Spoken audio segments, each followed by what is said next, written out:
Fala galera, vamos então continuar nosso né? Magnetismo aí, vamos arrochar, vamos entender um pouquinho mais sobre isso, estamos caminhando para o fim, né? A ideia do magnetismo é você conseguir entender como é que, por exemplo, uma hidrelétrica funciona, né? E essas relações. Bom, a aula hoje é sobre campo magnético e a relação com correntes elétricas. Lembrando, nós já falamos sobre ímãs, dos polos geográficos da Terra, que é o contrário dos polos magnéticos da Terra.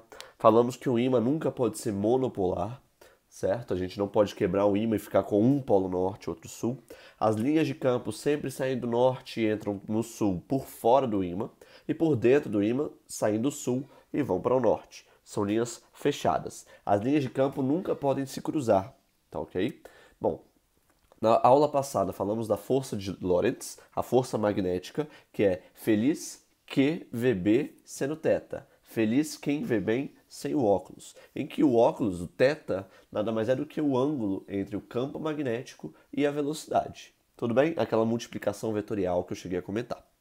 Vimos também que num fio é Bill. Força num fio é Bill seno θ. E a gente pode aplicar a regra do tapa, né? A regra do tapa. Não dá pra ver minha mão direita. Regra do tapa. Caceta. Regra do tapa. A regra do tapa era o quê? Eita, que a câmera tá vibrando agora. Eita, manta, bicho. A regra do tapa. Se a carga fosse positiva, você usava a palma da mão. Se a carga fosse negativa, você usava as costas da mão. O dedão era a velocidade ou a corrente, e os dedos era sempre o campo. E aí você deixava a mão da forma correta e achava para onde ficava o vetor. Beleza? Bom, hoje nós vamos falar da relação entre um condutor que está passando, né, uma corrente está passando por esse condutor, e esse condutor, ele gera um campo magnético. Não tem nada a ver lá com o Bill, né? O Bill era um fio, e aí estava passando corrente nesse fio, e se esse fio estivesse inserido num campo magnético externo, ele sofreria uma força para cima ou para baixo. Não tem nada a ver. Agora, este fio, a gente vai analisar o campo magnético que ele produz. Ele produz um campo magnético quando passa uma corrente elétrica. Então, vamos lá. Ørsted, né, Hans Christian Ørsted, provou que existe uma relação entre a corrente elétrica de um condutor com o campo magnético que ele produz. Tá? E agora a gente vai falar de uma nova regrinha, ou seja, a segunda regrinha da mão direita. A gente vai entender isso já já. Ó, ou seja, ele colocou uma bússola. Essa setinha que está nesse meu fio é a corrente elétrica, tá bom? Então vamos lá, esse cara é a corrente elétrica. Bom, se está passando corrente elétrica nesse fio, eu vou assumir o fio como sendo minha caneta aqui, ó. Minha caneta. Não, tá muito grande. Eu vou dar um zoom out aqui para vocês entenderem, ó. Minha caneta. Pronto. Se esse fio é minha caneta e está passando uma corrente elétrica para cima, o dedão é sempre corrente elétrica, ó. O dedão é sempre corrente elétrica. Então, ao redor desse fio, essa regra que você vai fazer, ó. A corrente está para cima, logo você vai fazer esta. Gente, é porque eu gravei a aula hoje ainda, tá? Eu tomo banho, viu? O V de velocidade aí. Mas, ó, é esta a regra. Então, eu tenho um campo magnético nesse sentido. Nesse sentido. Se eu for desenhar aqui, ó, o sentido do campo magnético é esse aqui. Então, um fio, ele produz um campo magnético ao redor dele, e esse campo magnético, o seu sentido, a sua direção, é expresso pela segunda regra da mão direita. A primeira regra da mão direita é aquela do tapa, para saber onde a força estava. A segunda regra da mão direita, você sabe para onde está a corrente no fio, logo você vai saber para onde está esse campo magnético. Gente, se fosse ao contrário, se a corrente estivesse descendo, vamos ver se a gente consegue mostrar, ó.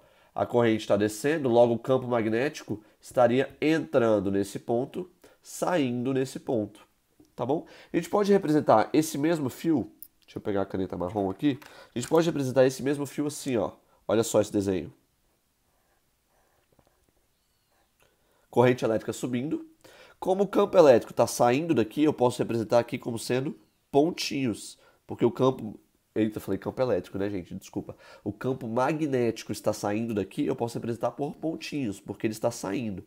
E como ele está entrando aqui, eu posso representar ele por X. Então é a mesma representação. Esses dois desenhos representam a mesma coisa, tá bom? Dá um zoom out aqui. Pronto. Os dois representam a mesma coisa. Então vamos fazer alguns exemplos. Ó, a segunda regra da mão direita. Esse cara, pela regra da mão direita, entrando, ele vai produzir um campo magnético nesse sentido. Esse cara aqui, ele vai produzir um campo magnético neste sentido. Não sei se está dando para ver, né? Tá muito grande, mas vai ficar nesse sentido. Esse cara produz um campo magnético neste sentido, usando a regra da mão direita. Enquanto que esse cara produz um campo magnético neste sentido. Isso é tudo campo magnético, viu? É o B, que é B. B de campo magnético. Tá bom? B de campo magnético. Gente, a unidade do campo magnético, a gente escreve assim, ó, unidade de campo magnético é o Tesla. Tá? Aquele Tesla que estudou as lâmpadas, né? É ele mesmo. Ele também teve um estudo árduo aí em campos magnéticos, tá ok? Então, falei para vocês da segunda regra da mão direita. Essa segunda regra ela serve para dizer para onde está esse campo. Ela nunca, uma regra da mão, né, nunca vai dizer quanto vale esse campo. Por isso que a gente vai começar a quantificar o valor deste campo, ou seja, dar fórmulas. Nós vamos dar fórmulas a este campo, tá ok? Bom, vamos prosseguir. Então, seja μ0 a constante de permeabilidade magnética do vácuo. Isso é uma constante, tá bom? O que aconteceu? Ørsted e também outros estudiosos começaram a analisar essa relação entre corrente e campo magnético. Essa relação era proporcionalidade, e para se tirar um sinal de proporcional e colocar um sinal de igual, nós utilizamos uma constante. É essa constante que foi definida como sendo a constante de permeabilidade magnética do vácuo, tá bom? Então vamos lá. Vamos continuar. O primeiro que a gente vai analisar é um fio. O campo magnético ao redor de um fio. A corrente está para cima, regra da mão direita, dedão para cima. Esse campo é ao redor desse fio, certo? Ele vale um valor aqui, a essa distância D. Mas a esta distância aqui, por exemplo, uma distância maior, ele vai valer outro valor. Concorda? À medida que eu vou me afastando do fio, esse campo magnético tende a ficar mais forte ou mais fraco? Pô, logicamente ele tende a ficar mais fraco à medida que eu me afasto do fio, certo? Então eu não posso dizer que para qualquer ponto aqui tem o mesmo valor. Não, à medida que eu aumento essa distância, esse campo tende a diminuir. A fórmula do campo magnético de um fio é definido como sendo μ, que é aquele μ lá que eu falei para vocês, é uma constante, a gente não precisa saber lá de cor, tá bom? μ I sobre 2πd. Esta é a fórmula do campo magnético ao redor. Então, se você está a uma distância d do fio, quem é d? É essa distância aqui, ó, d. Se você está a distância d do fio, o campo magnético produzido por esse fio nos pontos a essa distância, ou seja, em todos esses pontos dessa circunferência aqui, né? Vale μ0 vezes a corrente que está passando nele, dividido por 2πd. Bem simples mesmo. 2 é uma constante, π é uma constante, μ é uma constante. É diretamente proporcional à corrente e inversamente proporcional à distância. Difícil, gente. Essa fórmula tem como provar, só que requer um cálculo um pouco mais aprofundado, tá bom? Uma matemática mais aprofundada. Bom, se eu aumentar essa distância, por exemplo, se eu quiser saber o campo magnético neste ponto, é uma distância d2, né? Uma distância d2 aí. Aqui vai aparecer o d2, só que eu sei que esse campo ele vai ter que ser menor, porque eu aumentei o d, então eu vou ter que diminuir o b, certo? Essa relação de proporcionalidade. Show de bola. Vamos agora analisar uma espira. O que é uma espira? É um fio que você pegou o lado de cima e grudou do lado de baixo. Só que eu quero falar de uma espira circular, então é um fio circular. A gente tem duas possibilidades.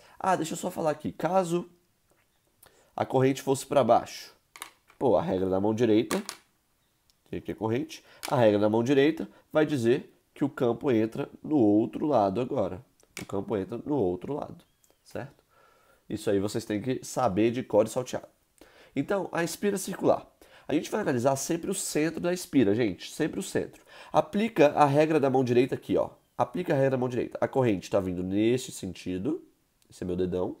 Logo, no centro da espira, você concorda que vai ter um campo magnético saindo? Tem um campo magnético saindo nesse sentido da corrente elétrica. Agora vamos analisar essa corrente elétrica aqui. Lá no centro da espira, ó. No centro da espira, essa corrente eu vou trazer para cá, ó. Ela vem aqui e vem para cá. porque vai ficar mais fácil. O dedão tá aqui, então no centro da espira tá entrando. Está entrando no centro da espira. Entrando o campo magnético. Então depende, né?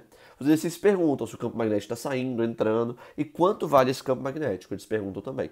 Bom, esse campo magnético, analisando sempre o centro, ele vale bem parecida com a forma de cima, ó.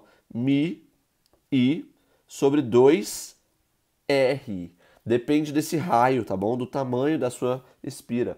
Mi, I sobre 2R, tá bom? Então, o campo magnético num fio é Mi, I sobre 2πd. O campo magnético numa espira é Mi, I sobre 2R. O campo magnético numa bobina, o que é uma bobina? Ó, definição.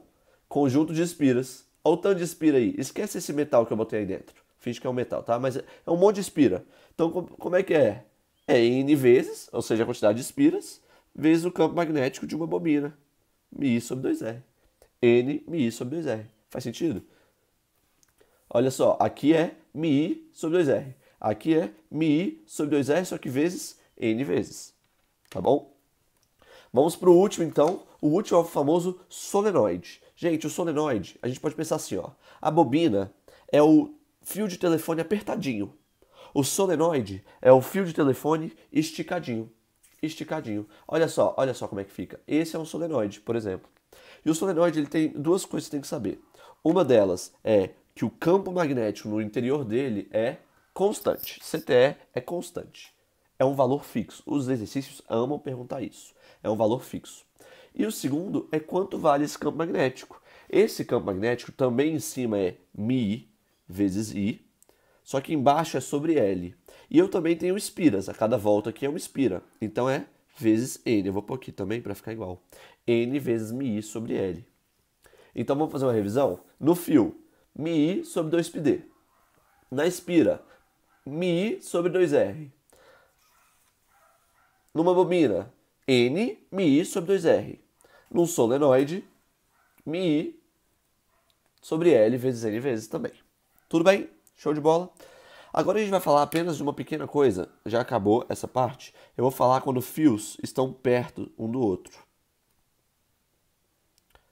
Existe uma regrinha que se eles estão perto um do outro, essa vai rolar uma interação entre eles. Então, suponha que esteja passando corrente para o mesmo sentido. Logo, esses fios eles vão sentir uma força de atração.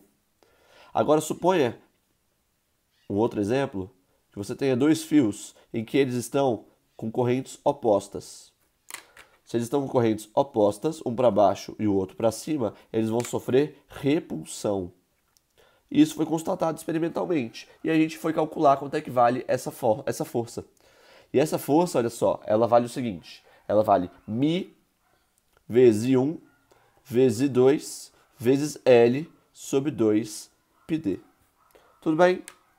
Essa é a fórmula, em que 1 é a corrente de um e 2 é a corrente de outro. D é a distância entre eles, D, a distância entre os fios, e L é o tamanho dos fios. Tem a ver com o tamanho dos fios também. Ah, e se for um fio maior do que o outro, você vai pegar o menor fio. Tem alguns exercícios que são assim. A UNB eu nunca vi em si, pelo menos não estou me lembrando agora, algum exercício que tenha cobrado esta fórmula, mas é bom vocês saberem. Tá bom, gente? Vamos fazer uma revisão então? Falamos da relação que um campo magnético tem com a corrente elétrica. Ørsted percebeu isso. Falei da segunda lei, a segunda regra da mão direita, né, essa que curva o fio. E aí a gente fez alguns exemplos. Vamos quantificar. Falei do μ0. Esse μ0 ele vale 4π vezes 10 a menos 7. Tá bom? É o valor dessa constante. 4π vezes 10 a menos 7. O campo em um fio. Mi sobre 2πd. Aí você tem que saber qual o sentido pela regra da mão direita. Espira circular. Mi sobre 2R. A gente analisa sempre o centro. Bobina. Várias espiras. N Mi sobre 2R. E solenoide. N Mi sobre L. E o campo magnético lá dentro é constante. Bom, se você for analisar o campo magnético aqui, sei lá, se a corrente for passar... Deixa eu pensar... Tá, se a corrente passar para cá. A corrente está passando. Você concorda que vai produzir um campo que sai daqui e entra aqui? É isso que vai acontecer, não é? Pensa só, faz regra na mão direita. Corrente saindo ali, aqui vai sair um campo magnético e aqui vai entrar. É como se aqui fosse o sul de um ímã e aqui fosse o norte de um ímã. Então, o solenoide ele pode atuar como um ímã, ou seja, um fiozinho enroladinho no metal pode atuar como um ímã. Tá bom, gente? Beijo e um queijo.